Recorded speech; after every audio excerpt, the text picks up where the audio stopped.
Algebra is old, like super old, like over 4,000 years old. Begins in ancient Babylonian Egypt. People learned to solve linear equations, quadratic equations, and indeterminate equations. Then mathematicians in Alexandria continued the traditions of Egypt and Babylon. Diophantus, an Alexandrian math dude, wrote a good book, with lots of higher level math stuff in it. Things like weird crazy solutions to indeterminate equations. Arabians got the message too. The root of the word algebra comes from Arabians. Now algebra is known as the science of restoration and balance. Al-Khwarizmi wrote one of the first Arabic algebras and he had proof too. By the end of the 9th century, we stated and proved the laws of algebra and solved super complicated stuff too. But guess what? Now it's the medieval times and Islamic mathematicians can talk about them too.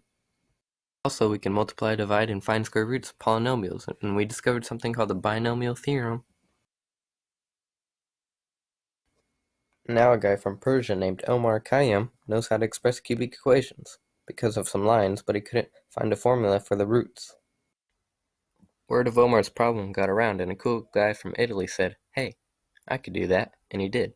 Almost. He was close. His name was Fibonacci. He probably got some ideas from the Arabians.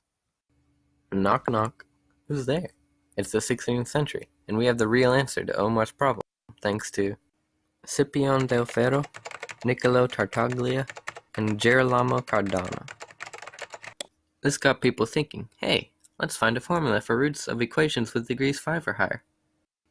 Now it's the 19th century, and a Norwegian named Niels Abel and a French guy named Évariste Galois said, hey guys, that's not going to work, and concluded that no such formula exists.